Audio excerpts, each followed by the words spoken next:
আসসালামু আলাইকুম ভিউয়ার্স। আমি আজকে আপনাদের সামনে একটি বিষয় নিয়ে আলোচনা করতে চাই যে হিন্দু ধর্মের তাদের ধর্মগ্রন্থ কে লিখেছে। যদি কারা না জেনে থাকো তাহলে আজকের ভিডিওতে আমি জানিয়ে দেব। ভালো, এখন আমি একদম সরাসরি পরিষ্কারভাবে বলছি তাদের ধর্মগ্রন্থ কে লিখেছে। এই প্রশ্নের উত্তর আমি হিন্দুদের নিজের স্বীকৃতি তথ্য অনুযায়ী বলবো, নিজের মত যোগ করব না। হিন্দু ধর্মগ্রন্থ কে লিখেছেন? বেদ, ঋগ, সামা, ইয়াজুর, আথার্বা।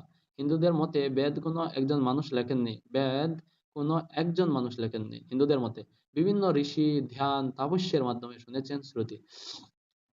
কিন্তু ঐতিহাসিক দৃষ্টিতে বহু ঋষি ও ব্রাহ্মণ সমাজ দীর্ঘ সময় ধরে খ্রিস্টপূর্ব প্রায় 1500 থেকে 500 মুখে মুখে রচিত ও সংকলিত কোনো নির্দিষ্ট লেখকের নাম নেই। একাধিক যুগে সংকলন ও উপনিষদ লেখক জাঙ্গবল্ক্য, উদ্দালক, আরুণি, শ্বেতকেতু, অন্যান্য ঋষি। এগুলো দার্শনিক সংলাপ ও চিন্তা, মানুষের ভাষা ও যুক্তি দিয়ে লেখা। রামায়ণ লেখক হলেন মহর্ষি বাল্মীকি। বৈশিষ্ট্য কাব্যিক মহাকাব্য, মানব চরিত্র, নৈতিকতা। মহাভারত, ভগবদ্গীতা সহ লেখক হইলা মহর্ষি দেবব্যাস। কৃষ্ণ দ্বৈপায়ন ব্যাস। লক্ষণ পৃথিবীর দীর্ঘতম মহাকাব্য, বহু অংশ পরে যোগ হয়েছে বলে ইতিহাসবিদদের মত।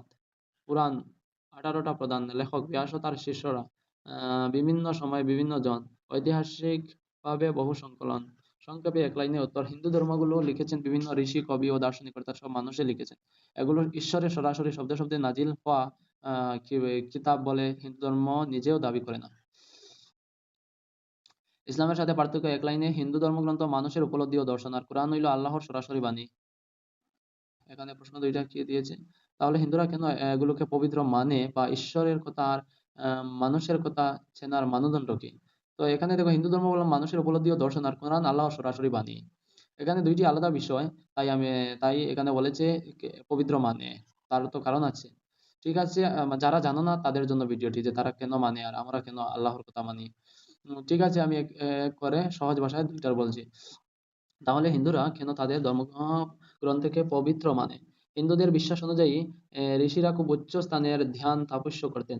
সেই ধ্যানের সময় তারা সত্য উপলব্ধি করতেন। সেই উপলব্ধিকেই তারা গ্রন্থে লিখেছেন। তাই হিন্দুরা মনে করেন এগুলো ঈশ্বর অনুপ্রাণিত, ইন্সপায়ার্ড, যদিও সরাসরি ঈশ্বরের মুখের কথা নয়। অর্থাৎ আল্লাহ বলেছেন হুবহু এই শব্দ, এমন দাবি নেই। ঋষিরা ঈশ্বরকে বুঝেছেন এই দাবি আছে।